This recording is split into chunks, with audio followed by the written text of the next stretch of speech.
I became obsessed with that idea. Anyway, so I got into AKs, and it got a little out of control as far as collecting them, because believe it or not, if you're not familiar, AKs, you know, there is a collector's market there just due to the various bans that have taken place. So you can buy AKs that are pre-ban, that are not only are they pre-banned, so they're, you know, no more will you ever get them. You know, they came in and then after a certain time period, no more. But they're also the highest quality, basically, arguably, highest quality of any AK you can possibly get are these pre-ban. They're actually from China.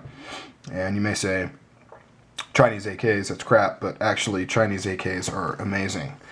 And it's simply because they were made to the exact specifications and in the same exact arsenals that were used to make their military weapons. You know, it wasn't like some little factory that slapped them together. These were government-sanctioned arsenals that were producing semi-automatic versions of their assault rifles that they gave to their troops. So that would be like military-grade AR-15s made in the same factory as the ones that supply our troops, being sold cheap, very cheap. Anyways, so after, you know, so there's a big collectible market.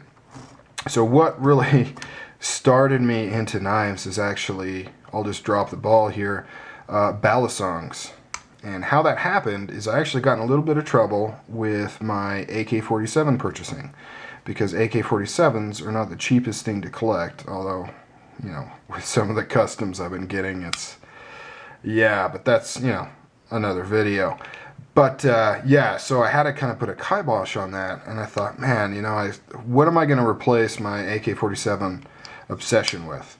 You know, obviously I like collecting things, I like owning things and learning about them, but I can't just be buying stuff. You know, it needs to be more of a hobby-oriented. So I was cruising around YouTube, and I came across that shirtless hippie dude doing the two-handed balisong tricks. You know, it's a very popular video. It's got like a bazillion hits. Shows up real quick. And I just thought, wow, well, there we go. You know, it's something I can own, collect, learn about.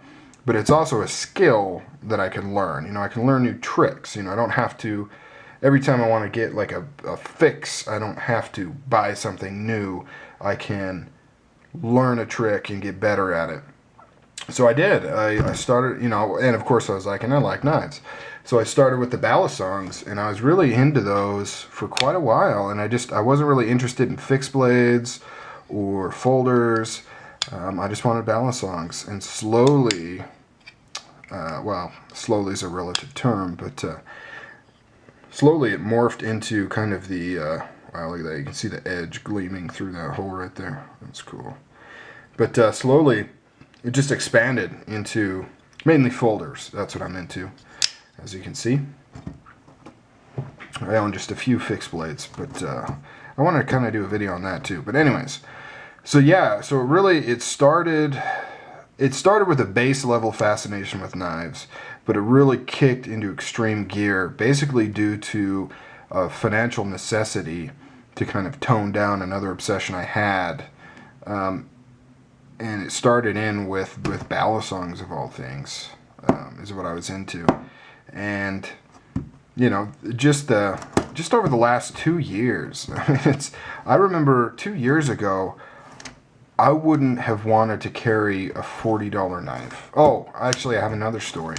But anyways, yeah, 2 years ago, I wouldn't have wanted to carry a $40 knife. That was insane. That was a very expensive item to carry. And you know, one of the first knives that I really bought, because that wasn't a balisong, that I really liked was that CRKT Tanto, what are they, DF, you know the one I'm talking about, with the Kit Carson with the auto locks, and it's got the desert tan coating on it. You know, it's all that like light brown color with the Tanto and the VEF serrations.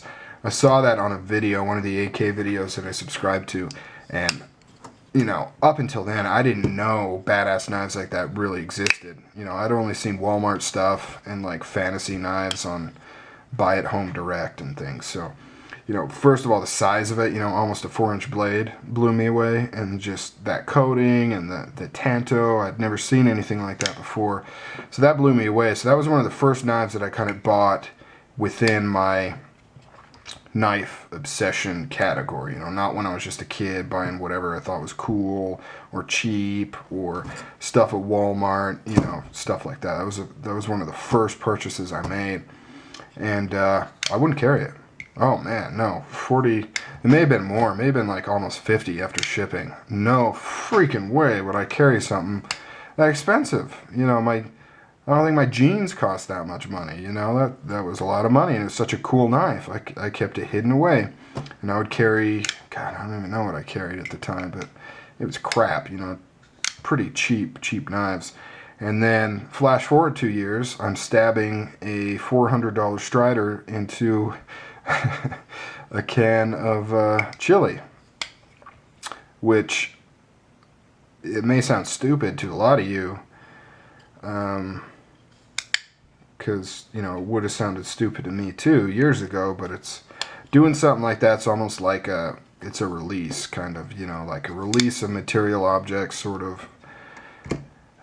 And I almost feel proud, as stupid as it sounds, proud to have stabbed this into a can of chili. Some people say I'm stupid, and it's, yeah, but I'm kind of proud because it goes against, you know, a lot of things. I never would have done this years ago. I never would have been able to do that. I would have wanted to keep this in a nice little baggie and only played with it and things like that. So kind of, you know, realizing things as material objects and treating them as such, to me, was a little bit of a, you know, psychological boost. But getting way off topic here, guys. So yeah, so the CRKT knife was kind of my first foray into, you know, higher end, I mean, kind of knives, and what really kind of kickstarted my folder kind of addiction that's been going strong for a long time. And I took a break from knives for a while and got back into firearms, and I came back to them. And, you know, I'll occasionally go off on a tangent on this or that other hobby, but it seems like I always come back to knives. Yeah. All right, guys, so that's it. Almost a 20-minute long video. Sorry, I didn't mean to do that to you. You guys have a good night. Maybe chill, watch a movie. I recommend Alien or Predator. Love those movies. Speaking of which, both of those iconic horror figures are going to be making an appearance on my channel here shortly, just as a FYI, in case you watched this video all the way to the end. If you did, mad props to you. Later.